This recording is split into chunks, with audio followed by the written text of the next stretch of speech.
ఉందో గర్భగుడి ఏదైతే ఉందో చుట్టుపక్కల పరిస్థితి ఎట్లా ఉంది చూపించే ప్రయత్నం చేస్తాం. వెళ్దాం రండి. ఎస్, మనతో పాటు దక్కన్ మానవ సేవా సమితి కమిటీ చైర్మన్ ఎప్పుడు ఇక్కడికి బోనాల దగ్గరకు వచ్చినా, ఉజ్జయిని మహంకాళి అమ్మవారి దగ్గరకు వచ్చినా తప్పకుండా మనకు కనిపించే వ్యక్తి, ఇక్కడి మొత్తం పరిసరాలని గమనిస్తూ ఎప్పటికప్పుడు భక్తులకు అందుబాటులో ఉండే ఒక మంచి వ్యక్తిగా సార్ని చెప్పొచ్చు. కమల్ కుమార్ సార్ మనతో ఉన్నారు, మాట్లాడదాం. సార్ నమస్తే. ఈసారి అయితే నిజంగా మా జర్నలిస్టులకి గడ్డు కాలం ఏర్పడింది. ఎందుకు అంటే మమ్మల్ని సుమారు గంట పాటు ఆపినారు. ఎందుకని ఈ పరిస్థితి? అమ్మ తల్లి, నువ్వు మా అమ్మవారే. మీరు కూడా ప్రతి స్త్రీలో నేను అమ్మవారిని చూస్తాను, మీలో కూడా అమ్మవారే ఉంది. అమ్మవారే మీకు జవాబు చెప్తుంది. లక్షలాది మంది జనాలు వస్తున్నారు తల్లి. మరి అందులో మన నాయకులు, మన ప్రభుత్వ అధికారులు, ముఖ్యంగా జడ్జెస్ వీళ్ళంతా వస్తున్నారు. మరి వారికి ప్రత్యేకమైన లైనులో కాకుండా ఓపెన్ గేట్ల నుండి వాళ్ళు పంపిస్తాం. అది మన ధర్మ ప్రకారము వారిని ఆతిథ్యంగా వాళ్ళని ఇన్వైట్ చేశాం కాబట్టి వారిని మనము ప్రథమంగా వారిని దర్శనం చేయించే బాధ్యత మాకు. అలాగే మన ఆడబిడ్డలు తలపైన బోనం ఎత్తుకుంటారు, వారిని ఎప్పుడూ ఆపలేదు. ఏ విఐపి వచ్చినా ఆపలేదు. డైరెక్ట్ లైను మరి నడుస్తూ ఉంది. మరి అలాంటప్పుడు మరి తల మీద బోనం పెట్టుకున్న ఆడబిడ్డలను మొదటి దర్శనంగా వాళ్ళని చేయిస్తున్నాం తల్లి. మరి ఇంకా లక్షలాది మంది జనాలు వస్తున్నారు కాబట్టి ఊర్లలో నుండి 22 జిల్లాల నుండి కూడా జనాలు వస్తున్నారు కాబట్టి ఆ జిల్లాల నుండి ఇక్కడే కాకుండా మన సమైక్య రాష్ట్రం నుండి కూడా జనాలు వస్తున్నారు. వారందరికీ కూడా మనము ఆ అమ్మవారిని మరి ఆ దర్శనం చేసి పంపించాల్సిన బాధ్యత మనం ఉంది కాబట్టి మరి ఆలయం చిన్నగా ఉంది. మరి ఈ ఆలయం విశిష్టమైనటువంటిది ఏంటంటే క్యూ లైన్లు ఈస్ట్ వెస్ట్ నార్త్ సౌత్ 4 నుండి ఒక్కొక్క లైన్లో 2 లైన్లు కూడా వస్తూ ఉన్నాయి. 8 క్యూ లైన్లు కంటిన్యూ నడుస్తూ ఉన్నాయి. ఉదయకాలం బాగా రష్ ఉండి ఇప్పుడు కొద్దిగా మళ్ళీ మధ్యాహ్నం ఈ బోనాలు వస్తుంది. మళ్ళీ తర్వాత సాయంత్రం కూడా జనాలు బోనాలు ఎత్తుకొని వస్తారు, శివశక్తులు వస్తూ ఉంటారు. వీరన్నీ కంటిన్యూగా దర్శనాలు నడుస్తూ ఉంటాయి తల్లి. బోనాలకి సమర్పించడానికి అనుమతి ఎంతవరకు ఉంది సార్? ఎందుకంటే ఈవినింగ్ ఘటాల ఊరేగింపు ముఖ్యంగా ఎక్కువగా పోతురాజుల రాక ఉంటుంది.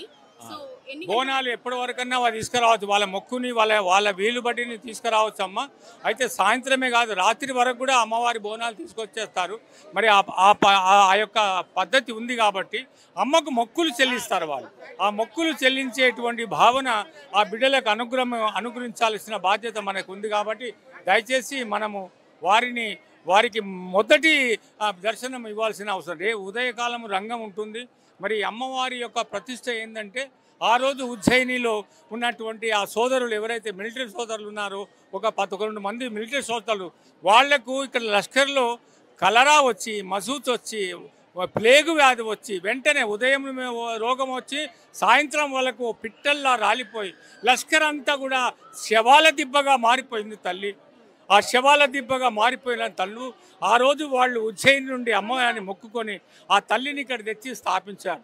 ఆ తల్లి వెంటనే కరుణించి ఆమె కన్నుల నుండి నీళ్లు కారి ఈ బిడ్డలందరికీ వాగ్దానం ఇచ్చింది.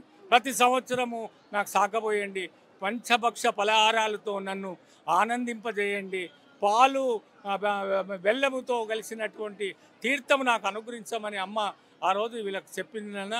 అప్పటి నుండి ఆ ఉదయకాలం ఎప్పుడైతే అమ్మని ఇక్కడ ప్రతిష్ఠించారో అప్పుడు ఆ క్షణంలోనే అన్ని చావులు ఆగిపోయాయి. ఎన్నేళ్ల చరిత్ర సార్? 99 సంవత్సరాలు దక్కన్ మానవ సేవా సమితిలో మేము ఉన్నాము. 90 మా పెద్దలు చెప్పిన విషయాలు ఇవన్నీ.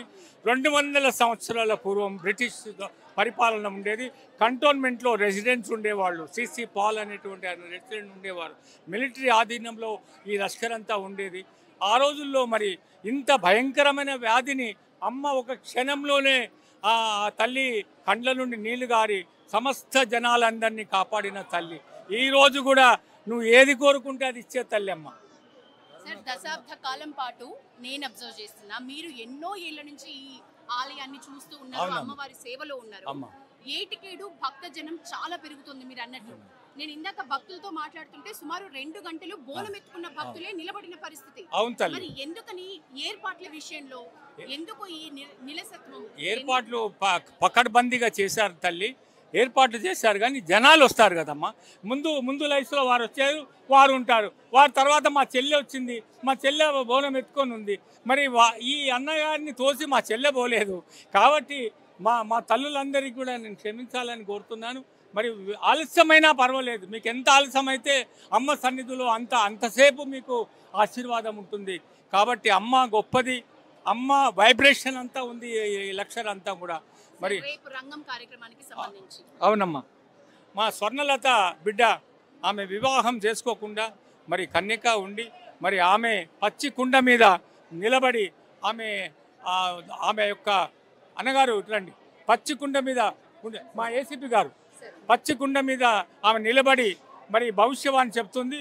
మరి భవిష్యవాణి చెప్పినప్పుడు ఆమె మాటల్లో వచ్చే సంవత్సరం వరకు ఏం జరుగుతుందో, ఎలా ఉంటుందో పరిస్థితులు అన్నీ ఆమె భవిష్యవాణి ద్వారా వినవిస్తుందమ్మా.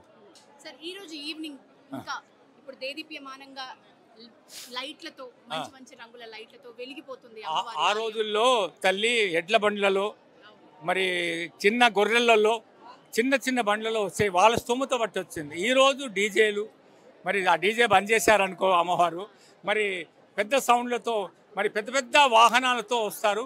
మరి వారందరూ కూడా పోలీస్ మిత్రులు వాళ్ళ బందోబస్తు ఉంటుంది.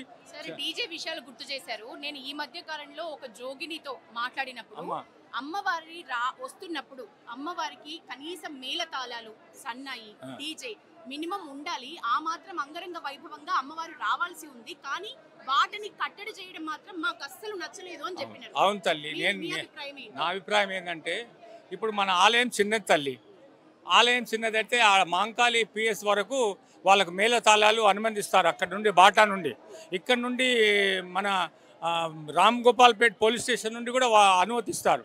జనరల్గా ఈ రెండు వైపుల నుండే వాళ్ళు వస్తారు. మరి వాళ్ళకు అనుమతి ఉంది, అయితే అక్కడ వరకు ఆపేస్తారు, లోపలికి తీసుకురారు. ఎందుకంటే ఇక్కడ తీసుకొస్తే వాళ్ళు గంటలు వాళ్ళ నృత్యాలు చేస్తే మరి వేరే వాళ్లకు అభ్యంతరకరంగా ఉంటుంది. వాళ్ళు కూడా క్షమించాలి. మరి వారు మంచి భావనతో దాన్ని స్వీకరిస్తారని అనుకుంటున్నాను. భక్తులకి కానీ ఇంకా మిగతా ఈసారి ఉజ్జయిని మహంకాళి అమ్మవారి బోనాల సందర్భంగా మీరు ఇచ్చే సందేశం? వాళ్ళందరూ కూడా అమ్మవారిని వచ్చి దర్శించండి. జనాలు ఉన్నా పర్వాలేదు, మీకు ఆశీర్వాదం దొరుకుతుంది. మీరు ఏది కోరితే ఆ తల్లి ఇచ్చింది. కాబట్టి ఆ తల్లి పవిత్రమైన మనసుతో మిమ్మల్ని ఆశీర్వదిస్తూ వెల్కమ్ చేస్తుంది అని చెప్తున్నాను. ఆ తల్లిని ఒక క్షణం చూస్తే చాలు, మీలో ఉన్న కోరికలన్నీ నెరవేరుతాయి. మరి ఆ తల్లిని మనస్ఫూర్తిగా ధ్యానం చేయండి. నా తల్లులందరూ కళ్ళు మూసుకొని అమ్మవారిని ప్రార్థిస్తున్నారు. దయచేసి కళ్ళు తెరిచి మా తల్లులో అమ్మని తనుతీరా చూడాలని ప్రార్థిస్తున్నారు.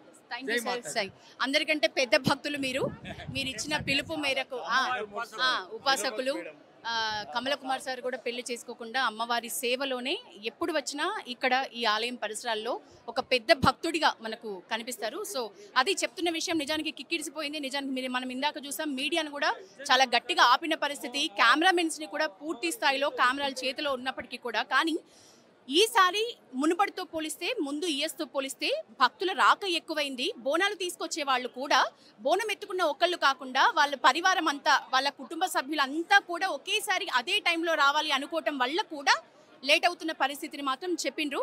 మొత్తానికి మనం చూడొచ్చు. ఒక్కసారి మోహిత్ మీకు ఆలయం ప్రధాన ద్వారం ఒకసారి ఎంట్రన్స్ చూపించే ప్రయత్నం చేస్తారు.